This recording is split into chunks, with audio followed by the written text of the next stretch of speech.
Hello everyone, this is Myron Radio and welcome back to Coaching Conversations.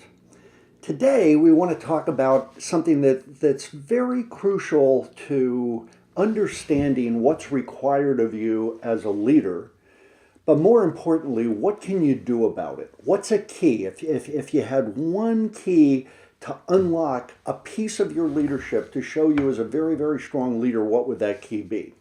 And so the topic for today is inspirational leadership. Inspirational leadership. Now think about that. Every time you hear about what's required of a leader, well, they have to inspire people to follow them. They have to engage people. They have to enlist people. The whole inspirational piece. Well, I got to tell you, there's a huge segment of the population of leaders out there who aren't naturally inspirational. They can't get up in front of the group and rally the troops with a rah-rah speech, nor do they have to. I want you to hear that, nor do they have to.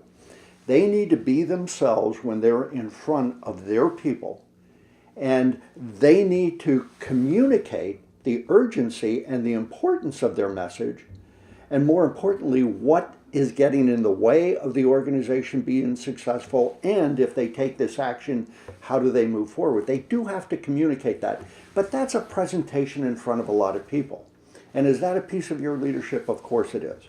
But there's something else that you can be doing right now today, to start to demonstrate very strong leadership and inspire people to follow you.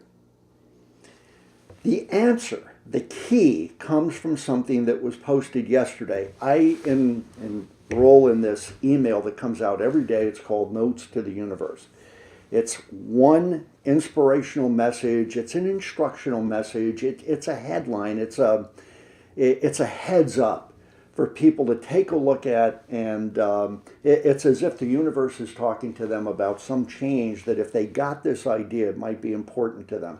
And you know, some of those are very, very valuable. Some of those I keep. Some of those I share with the people that I'm coaching. The one that came out yesterday really caught my eye, and I've started to share this with people, not only I'm coaching, but other people who are in my life, who I think would really benefit from this message. So I'm going to share this with you. And here's what it is. Here, I'm going to read this to you, and you could read along with me.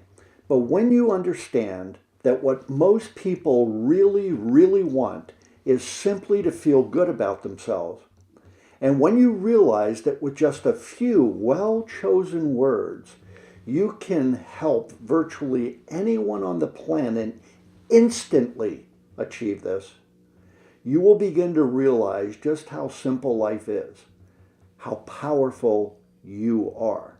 Now, I want you to think about that for a minute. I want you to think about that.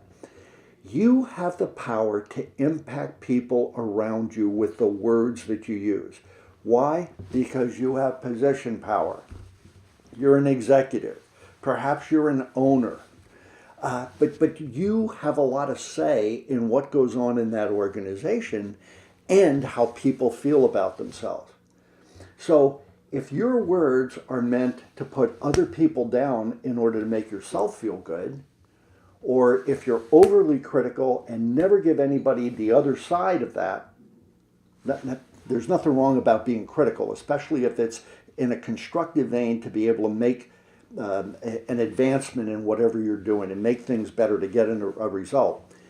But also, people want to know, you know, what else is there for me? Am I just a drag on the organization? Should I even stay here? Do I really want to work here if I'm constantly getting hammered? What is it that I want to do? So I really want you to think about this one right now. I want you to think about the words that you can use to communicate to people what they bring to the table, and that in and of itself is a form of inspirational leadership. For right now, this is Myron Radio, over and out.